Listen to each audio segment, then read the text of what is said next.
দর্শক, আমি আপনাদের সঙ্গে পরিচয় করিয়ে দিচ্ছি একজন নায়িকা এবং গায়িকা। তিনি হলেন কানিজ ফাতেমা সূচি। আপনারা হয়তো তার গান দেখেছেন, শুনেছেন, তাকে সেভাবে চেনেন। আচ্ছা সূচি, আপনি সাংস্কৃতিক অঙ্গনে যুক্ত হলেন কিভাবে? আমি খুব ছোটবেলায় আমি যুক্ত হয়েছি সাংস্কৃতিক অঙ্গনে আমার বাবা মায়ের চর্চা থেকে। আমার বাবা নিজেও একজন থিয়েটার আর্টিস্ট ছিলেন, পাশাপাশি উনি নিজে অনেকগুলো তাল জানতেন, কবিতা আবৃত্তি করতে জানতেন, পাশাপাশি তবলা বাজাতেন, ঢোল বাজাতেন, বাঁশি বাজাতে পারতেন। তার আবার অনেক থিয়েটার আর্টিস্টের সাথে পরিচিতি ছিল। বাংলাদেশ উদীচী শিল্পী গোষ্ঠীর সাথে তার একটা পরিচিতি ছিল। যশোরে উনি যখন বিডিআর ছিলেন আর কি, ঠিক সেই মুহূর্তে ওনার দেখতাম যে ওনার সাথে যারা চলতেন, ফ্রেন্ড সার্কেল ছিলেন, সবাই সাংস্কৃতিক অঙ্গনের। আচ্ছা, তো আপনার বাবা তো অনেক গুণের অধিকারী। তো উত্তর পুরুষ হিসেবে আপনি তাদের কি গুণাবলী পেয়েছেন? আমার বাবার, আমার দাদার, আমার জেঠুদের সকলের ভিতরে সংস্কৃতির চর্চা ছিল। প্রায় সবাই গান করতেন, প্রায় সবাই যাত্রা দলের, থিয়েটারের কিন্তু তারা আর্টিস্টও ছিলেন। সে সময় আর্টিস্ট পাওয়া খুবই সংকট ছিল।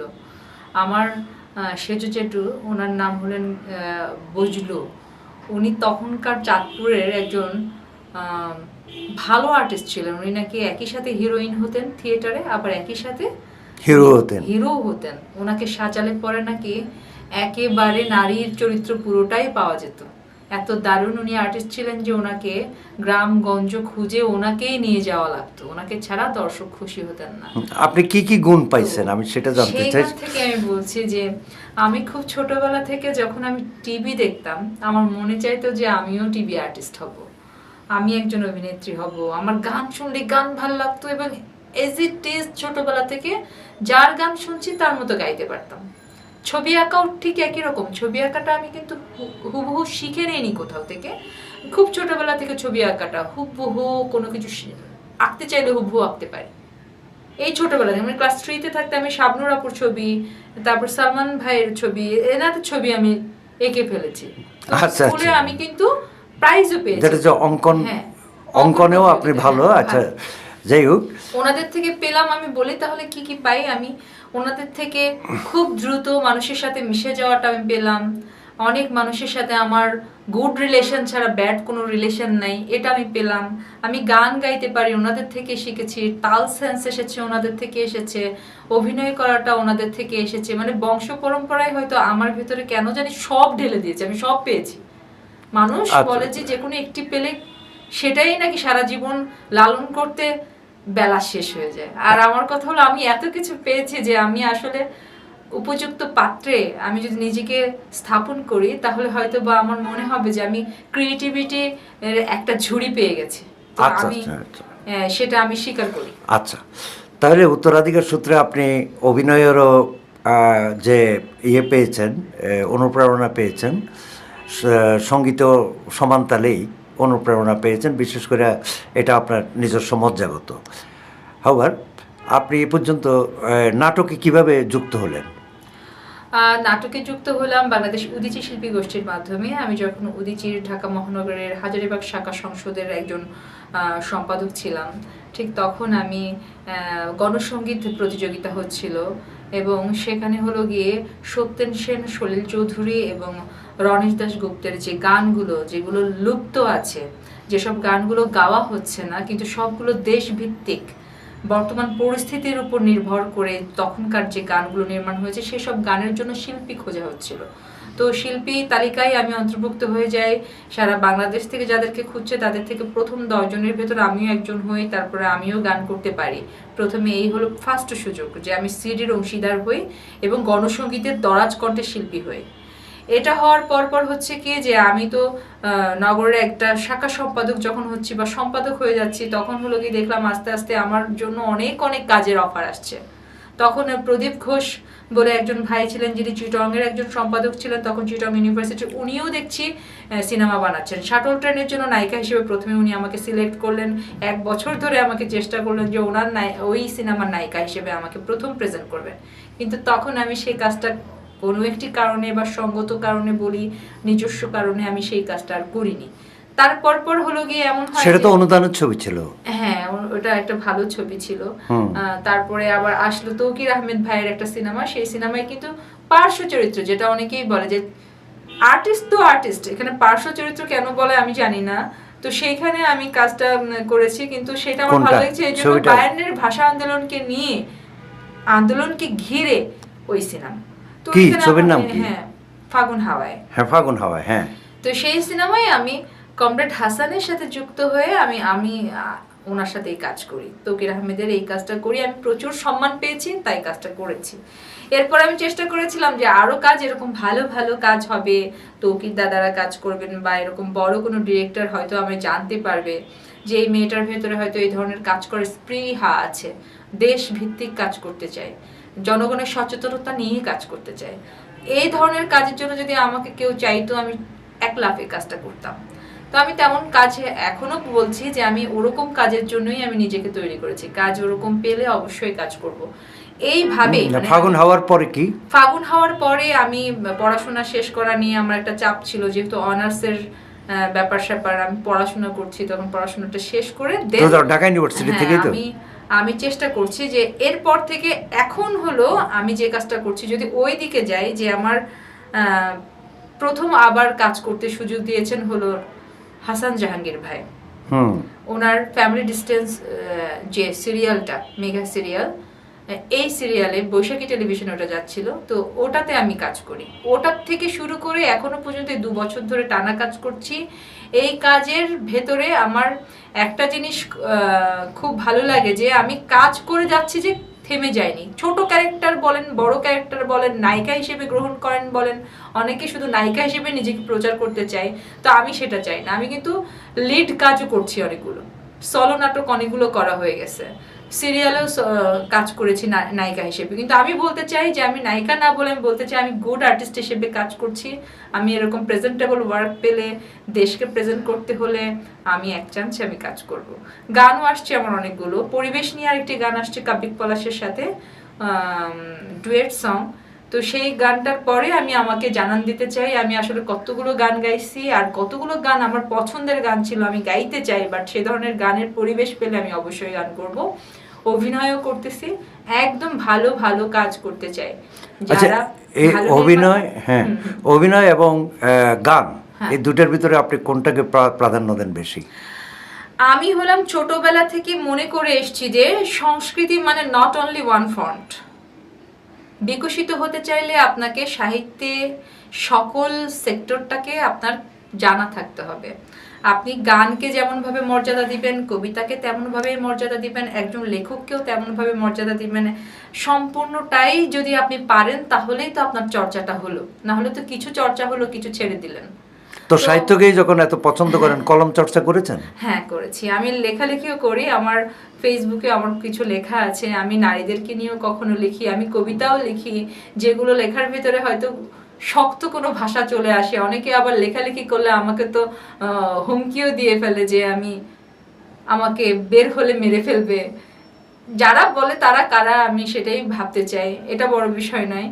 আমি লিখি, আমি নিজের গানও কয়েকটা লিখে ফেলেছি, নিজে গান লিখেছি, নিজে গান সুর করছি। আমাকে আরও কয়েকজন ডিরেক্টর ভাই বোনেরা বলেছেন যে তোমার লেখার ধাঁচ ভালো, তুমি এভাবে লিখে যাও। এই লেখাগুলোই তুমি নিজে যখন গান করবে, মৌলিক সংগুলো তোমার লেখা, তোমার সুরে গাও। এরকম আমার লেখাও সুর করা গান আছে, কারোর প্রয়োজন হলে বা এরকম দরকার লাগলে আমি দিতে পারবো। আর অভিনয়ের ক্ষেত্রে বলছি যে অভিনয় মানেই হলো আমি গান, নাচ, কবিতা, সঠিক কথা বলা, ঠিকভাবে ট্রেন্ডি কথাগুলো বলা, বাস্তব জীবন নিয়ে চলা, সব কিছু পারবো বলেই আমি অভিনয়টা করতে চাই। আচ্ছা, সাংস্কৃতিক অঙ্গনের বিভিন্ন ফ্রন্টে আপনার বিচরণ, আপনি যা বললেন তাতে বুঝলাম। তো এই যে দীর্ঘ পথ পরিক্রমা, এই সময়ের ভিতরে কোনো লোককে আপনার পছন্দ হয়নি যে একে নিয়ে ঘর বাঁধা যায় কিংবা একে নিয়ে সময় কাটানো যায়, এরকম কিছু কখনো পছন্দ হয়নি আপনার? হ্যাঁ, কখনো পছন্দ হয় না এমন হয় না, যে পছন্দ হয়ে যায় কিন্তু চলতে গেলে দেখা যায় বা তার সাথে মিশতে গিয়ে বা তাকে যুক্ত করতে গিয়ে দেখা যায় যে সে হয়তো বা আমার মতো একটা মেয়ে ডিজার্ভ করে না। তখন আমি নিজেই মনে করি যে এই মুহূর্তটা আমার মুহূর্ত নয়, আমার সময় আসবে, এখনো সময় আসবে, এখনো সময় আসবে। আরো বিয়ে করার ইচ্ছা নাই? হ্যাঁ, ইনশাল্লাহ বিয়ে বারে বারে করার ইচ্ছা থাকবে আমার। বারে বারে? বারে বারে। বিয়ে একবার করেছি তাই আর বিয়ে করবো না। এই বিয়ে কোন বিয়ে? যে বিয়ে আমায় মৃত্যু দিতে পারে না, তেমন বিয়েই চাই। তো বিয়ে কি কাউকে কখনো অমর করে? হ্যাঁ, যে বিয়ে মৃত্যু দেয়, বললাম তো আমি সেই বিয়ে করতে চাই যে বিয়ে আমাকে মৃত্যু দিতে পারে। মৃত্যু বলতে আপনি কি বোঝাতে চাচ্ছেন? হ্যাঁ, বিয়ে আমাদের বর্তমান সমাজ ব্যবস্থা এমন যে বিয়ে দেওয়া মানে হলো একটি ছেলে একটি মেয়ে উভয়কে অল্প বয়সে বা তাদের ম্যাচুরিটি আসার আগে ডিসিশনের ভুলের কারণে দ্রুত তাদের জবাই দেওয়া। বিয়েটা হওয়া উচিত মনে মনে। কিন্তু আপনার ক্ষেত্রে তো সেটা প্রযোজ্য না, আপনি তো যথেষ্ট ম্যাচিউরড। এই জন্যই বলছি যে আমি বিয়ে সেক্ষেত্রেই চাই যে বিয়ে আমাকে মৃত্যু দেবে না, সেই বিয়ে আমি করতে চাই। আচ্ছা, এই দেশের আইকন হিসাবে কে আছে আপনার? আমার কাছে পছন্দের আছেন অভিনয়ের ক্ষেত্রে? অভিনয়ের ক্ষেত্রে আমার খুবই খুবই পছন্দের হলো সাকিব ভাইয়া, সাকিব খানের কথা বলছি। আমাদের কিং খান, বাংলাদেশের রিপ্রেজেন্টার, আমি তার কথা বলছি যে তাকে আমার খুবই পছন্দ। তার কথা বলা, তার ব্যক্তি জীবনের নিজস্ব গঠনশৈলী, নিজেকে স্ট্রাগল লাইনটা যেভাবে বুঝিয়ে দিয়েছেন, যে যেভাবে স্ট্রাগল করলে পরে একজন সাধারণ থেকে অসাধারণ হওয়া যায়, সেই জীবন চরিত্রটা আমার খুব আকর্ষণ করেছে। আমি তো উনি যখন প্রথম নায়ক হয়ে আসছেন তখন থেকে তার সিনেমা সবগুলো না দেখলেও প্রায় সিনেমা দেখতাম। তো একের পর এক যে তার পরিবর্তন, তার সেই পরিবর্তনটা আসলেই চোখে লাগার মতো। আমরা যারা শিখতে এসেছি, আমরা যারা অভিনয়কে বা সংস্কৃতিকে পছন্দ করে এই লাইনটায় চলে এসেছি, অনেকের অনেক খারাপ কথা শুনেও আমরা কিন্তু স্ট্যাবল হয়ে আছি, তারা সবাই সাকিব খানকে এখন গুরু মানি, তার থেকে শিখতে চাই। আর নায়িকাদের মধ্যে? আর নায়িকাদের ভিতরে বলতে হয় যে নায়িকার ভিতরে আমার সবসময় ভালো লেগেছে জয়া আহসান আপুকে, কারণ তার এই যে একদম শক্ত মুক্ত চিন্তা ভাবনা, যে এইটাই যে আমি নারী, আমি নিজেকে দেখিয়ে দিতে পারি আমি সকল নারী থেকে আলাদা। সে আসলে আলাদা একজন বৈচিত্র্যময় এক নারী হিসেবে নিজেকে প্রেজেন্ট করেছেন।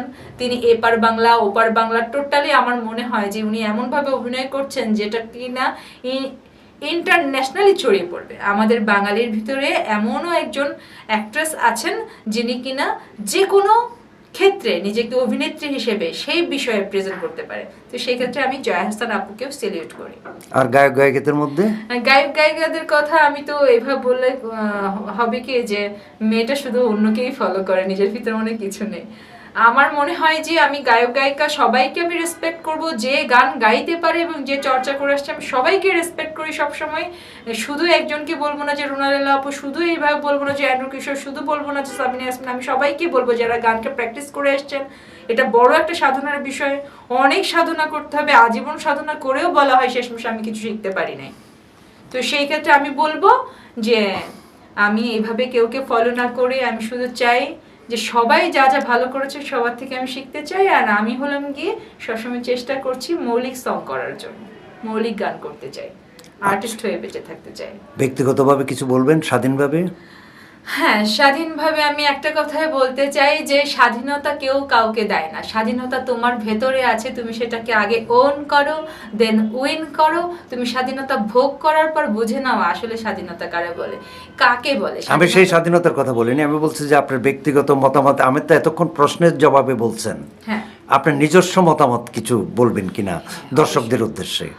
দর্শক, আমি অনেক চেষ্টা করে অনেক সমস্যাকে উতরে এসে সমস্যার সাথে রেখে আমি চলছি।